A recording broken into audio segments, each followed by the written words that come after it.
और उसके बाद अंतिम जो सेंसस हुआ उसके बाद फिर सेंसस नहीं हो पाया कोरोना के कारण, 2011 में हुआ।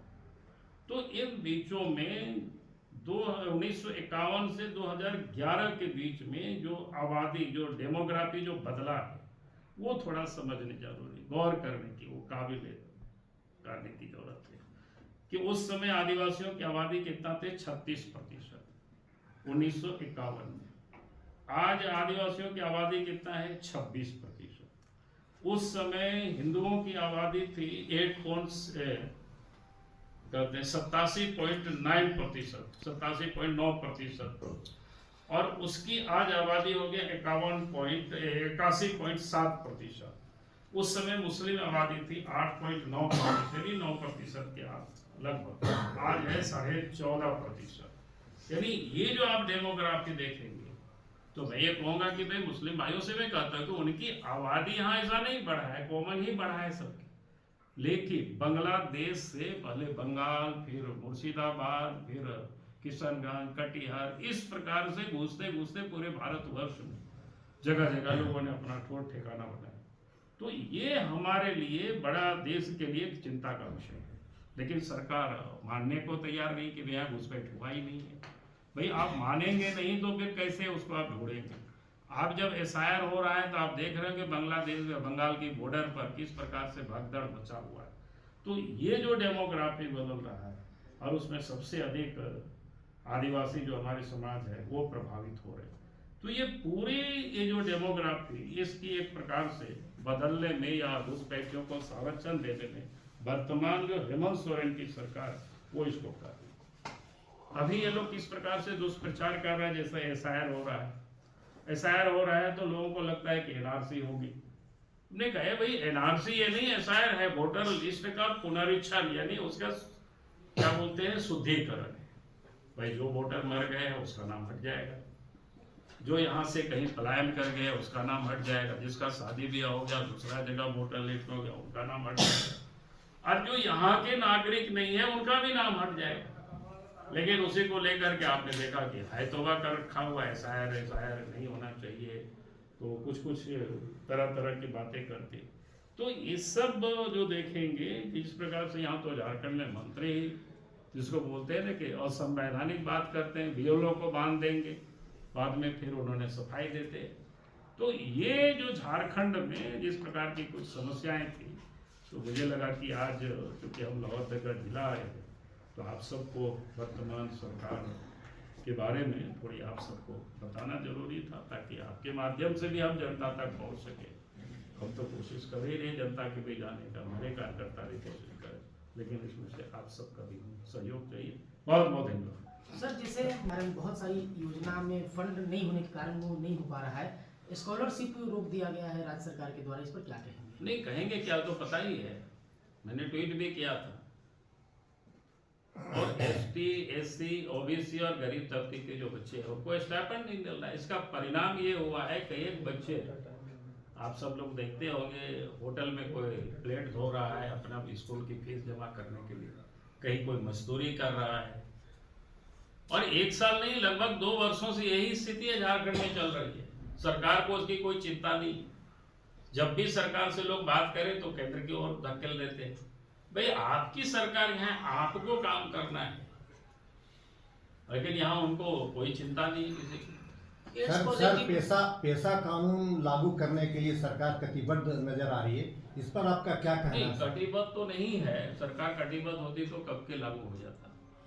इसमें से आज तो सुप्रीम हाई कोर्ट ने उनको बार बार डंडे मारे हुए हैं कि भाई आप इसको लागू करें। वास्तव में वो लागू करना होता तो कब के लागू क्या हो। पेशा कानून से क्या असमानता कभी बढ़ सकती है सर? ऐसी नहीं, मुझे ऐसा नहीं लगता है, असमानता नहीं बढ़ेगी, बल्कि वो जो परंपरागत रूढ़िवादी व्यवस्था मानने वाले लोगों की मान्यताएं होगी। क्योंकि आज इस बात को हम इनकार नहीं कर सकते कि खास करके ट्राइबल समाज में काफी लोग मतांतरण हुए। जो सरना को मानने वाले थे वो लोगों ने अपने को बदल लिया, लेकिन गांव के प्रधान, गांव के ये वो आज भी बने हुए हैं। लेकिन ये कानून लागू हो गए तो उस एक्ट में प्रावधान है कि जो रूढ़िवादी मान्य परंपरा को जो मानते हैं वो ग्राम सभा के प्रमुख वही होंगे। सर मूलवासी सदानों का भी तो यहाँ अस्तित्व नहीं, रहा है, वो तो मूलवासी- कहीं समाप्त होने की संभावना इससे नहीं नजर आती है सर। उसमें कहीं कोई समाप्त नहीं होगा, क्योंकि एक गांव में कई ग्राम सभा हो सकता है उसमें से। सर हेमंत सोरेन बार बार दिल्ली जा रहे हैं, कुछ परिवर्तन की संभावना है? अब बार बार क्यों जा रहे हैं तो वो बताएंगे ना, उसके बारे में मैं नहीं बता सकता। सर वर्तमान बाकी जो बातें मैं इतना जरूर कह सकता हूँ कि जब कोई लीजर पीरियड होता है तो इस प्रकार की गप्पें चलते रहता है। ये गप है सर।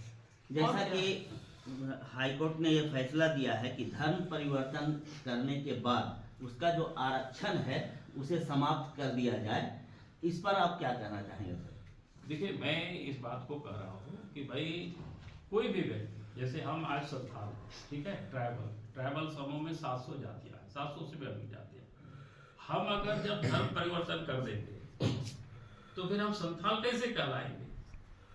संथाल कहलाने के लिए भी कोई ना कोई तो मान परंपरा, आप जैसे मुसलमान हैं तो आप ऐसे आप इसलिए आप मुसलमान हैं क्योंकि आप कुरान को मानते होंगे नहीं, आप मानते हैं, और आप मोहम्मद पैगंबर साहब को मानते होंगे, ठीक है ना, यही नहीं आपका है, 5 वक्त आप नमाज पढ़ते होंगे, तो इसलिए आपको मुसलमान कहा जाता है। हमको संथाल के कारण तो कुछ तो पहचान मेरी होनी चाहिए ना।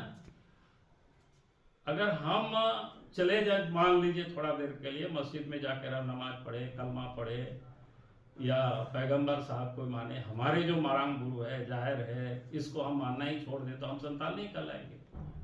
सीधे सीधे बातें। अगर हम अपने आप को कह रहे हैं तो मैंने दोनों तरफ को धोखा दे रहे हैं लोगों को। यानी इसे भी झारखंड में लागू किया जाना चाहिए। बिल्कुल, मैं तो ये मानता हूँ भाई, अगर हमने छोड़ दिया, हम अपनी इष्ट देव को छोड़ दिया, जैसे ये हमारे सिंह जी है, राजपूत है, इनकी भी कुछ ना कोई परंपरा, ये तो संथाल नहीं बन सकता है, ये मनेर उरांव राजपूत नहीं बन सकता, कुछ ना कुछ तो डिफरेंसेस होगा नहीं जी। तो उरांव किस कारण से ये है, इसकी कुछ ना कुछ पहचान होगी, लेकिन जिस दिन अगर उस पहचान को ये छोड़ देंगे तो मेरा अपनी मानना है कि फिर उरांव नहीं रहे। वो उरांव होंगे तो चाला टोंका में जाके इनको पूजा करना पड़ेगा, उरांव है तो इनको धर्मेश को मानना पड़ेगा, मानना माने उनकी पूजा करने पड़ेगी, मानना माने ऐसे बोलने से मानना थोड़े होता है। सर धर्म परिवर्तन कानून अगली सरकार जब बीजेपी की बनेगी तो क्या आप इसको लागू कराएंगे सर? नहीं, कानून तो बना हुआ है। आज भी अगर कोई लिखित में कंप्लेंट करेगा डीसी के पास कि भाई अमुक व्यक्ति ने ऐसे ऐसे उनके लोभ लालच में उनके धर्मांतरण हुआ है, तो कार्रवाई करती है। कानून बना हुआ है। रघुवर जी के जब मुख्यमंत्री थे तो उस समय उन्होंने कानून को बनाया हुआ है। सर महागठबंधन की जो स्थिति है सर झारखंड में जो है वो बेहतर नजर नहीं आ रही है, तो क्या सर इसमें भाजपा और जेएमएम का जो वर्तमान स्थिति, इसमें कुछ बदलाव होगा सर? अब ये उन लोगों का मामला हम कैसे बताएंगे, उन लोगों में क्या चल रहा है नहीं चल रहा है, ये उन लोगों का काम है। सर केंद्र सरकार द्वारा सांसद आदर्श ग्राम विकास के लिए किया गया था, सर कितने सांसद ने अभी तक ग्राम विकास के लिए काम किए हैं सर, क्या आप बता सकते हैं? क्योंकि बीजेपी के ज्यादा सांसद है सर। नहीं, मैं ही कह रहा हूँ, सांसद आदर्श ग्राम लोग सिर्फ चयन करते हैं, लेकिन डेवलपमेंट का जो काम होता है वो राज्य सरकार करती है। प्रयास ये होता है कि भाई हम कोई तो गांव मॉडल बनावे कि भाई वहाँ पर सब कुछ जो विकास की जो भी पैमाना है, अच्छी सड़कें हो, बिजली ठीक से मिले, सिंचाई की सुविधा हो, बच्चों के खेल कूद के लिए मैदान हो, लेकिन ये सब पैसा कहाँ से आएगा? एमपी एमएलए तो नहीं कर सकते, करना तो है सरकार को। अगर 1-2 गांव मॉडल बनता है तो धीरे धीरे लोगों को उस और ध्यान जाता है कि नहीं हमारे गांव भी ऐसा होना चाहिए, या सरकार को इस वक्त, तो इसलिए वो प्रतीक के रूप में। लेकिन दुर्भाग्य क्या है कि झारखंड में जो सरकार थी इस दिशा में कुछ पहल ही नहीं करती, इन जनरल में पहल करती है। पिछले 2 वर्षों से काम धाम बिल्कुल ठप पड़ा हुआ है। जो लोग काम कर रहे हैं किसी कॉन्ट्रैक्टर से मिलिएगा, मेरे पास तो आवेदन शायद इसी में नहीं रखा हुआ है, लोगों ने लिख करके हमको दिया है, बताया साहब पिछले 2 वित्तीय वर्ष से प्रधानमंत्री ग्राम सड़क योजना, मुख्यमंत्री सड़क योजना, क्या क्या चलता है भाई, 5-6 हजार करोड़ रुपया नहीं मिला है, कोई ठेकेदार काम ही नहीं शुरू किया है, कोई लोग काम किया बेचारा महाजनों से कर्जा ले रखा है तो उधर भी डूब रहा है। कल ही कुछ ठेकेदार लोग हमसे मिले थे रांची में, बोला कि सर हम लोगों तो प्लांट लगाया, 2.5 लाख रुपया महीना देना पड़ रहा है, पैसा मिल नहीं रहा है, तो ये स्थिति है। सर झारखंड सरकार कहती है कि केंद्र सरकार हमको धन का जो होता है कमी का देख करके रोना रोते हैं और बराबर ये बोलते हैं कि हमारा इतना करोड़ रुपया अरबों रुपया बाकी है, नहीं, खाली रोना केंद्र रोते सरकार हैं। नहीं दे रही है, इसके रोना चलते रोते हैं। विकास प्रभावित हो नहीं, रही वो है सर। जनता को बेवकूफ बना रहे हैं। सर केंद्र सरकार ने कोई पैसा, अभी भी आप देखेंगे भाई, जितनी पैसा पहले मिलता था उससे कहीं अधिक पैसा झारखंड को मिलता है। हाँ, केंद्र से जो मिलता है उसका एक फॉर्मूला है किसी भी योजना में। जैसे अभी इन्होंने बताया ना कि भाई छात्रवृत्ति नहीं मिल रहा है, तो उसमें क्या होता है 60-40 किसी किसी योजना में रहता है। 60% केंद्र देती है, 40% राज्य लगाते हैं, किसी में 40% केंद्र देती है, 60 राज्य लगाती है। लेकिन पहले उस अकाउंट में उन पैसा को स्टेट को दिखाना पड़ता है, नहीं तो ऐसा भी पैसा फंसा है, केंद्र ने तो भेज दिया, उस पैसे को खर्च कर दिया इधर से उधर, और बाकी उसका हिसाब किताब भेज नहीं रहा है।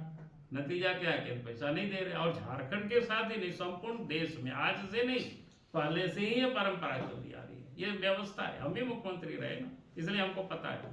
सर कैसे केंद्र से लेकर के राज्य तक के नेता लगे घाट से यात्रा में, फिर भी भाजपा की हार हुई है। क्या कारण मानते हैं इसका? देखिए, सामान्यतया जहाँ इस प्रकार के लोगों की जब मृत्यु हो जाती है, और मृत्यु होने के बाद उस सीटों में क्योंकि जो मृत व्यक्ति होता है उनकी गुण अवगुण पर आप उतना चर्चा नहीं कर सकते। अब जो लोग जाते हैं चुनाव में, स्वाभाविक है, हर कोई मांगता है कि भाई सहानुभूति है, 5 साल के लिए आपने चुना था, 1 साल भी नहीं हुआ, मर गए, तो ये सब चलते रहता है। इसमें कोई ऐसा नहीं है कि कोई बहुत बड़ा विषय है इसमें। अंतिम सवाल है, अभी ब्लड बैंक से मरीजों को ब्लड नहीं मिल पा रहा है, जो एड्स पॉजिटिव खून चढ़ गया था किसी को गलती से, और इसको लेकर के बहुत मरीजों को परेशानी हो रही है सर। रांची से आता है उसके बाद ही मिलता है, इस पर क्या कुछ? नहीं, पहली बात तो मैं कहूँगा कि आप सुधार लीजिए, गलती से नहीं हुआ, सरकार के निकम्मेपन के कारण ये हुआ। इसलिए मैं कह रहा हूँ 2020 में ही केंद्रीय और राज्य सरकार की टीम ने चाईबासा को जांच किया था, और जांच करके राज्य सरकार को पत्र लिखा, बताया गया कि स्वास्थ्य विभाग को ये जो खामियां हैं इसको आप ठीक करिए। लेकिन 2 साल तक सरकार यूं ही फाइल 2-3 साल तक पड़ी रही, कुछ भी ठीक नहीं किया। और उसका परिणाम ये हुआ कि जब ब्लड चढ़ाया गया बिना जांच पड़ताल के यूं ही, बाद में जब टेस्ट हुआ उसमें से 10 बच्चे चाईबासा HIV पॉजिटिव थे, यानी उनका लाइफ कोई लोगों ने बर्बाद किया। और वही नहीं, पता नहीं कैसे हुआ है, कोडरमा में, रांची में और 2 बच्चे मिले हैं, पूरे राज्य में 12 बच्चों की मिले।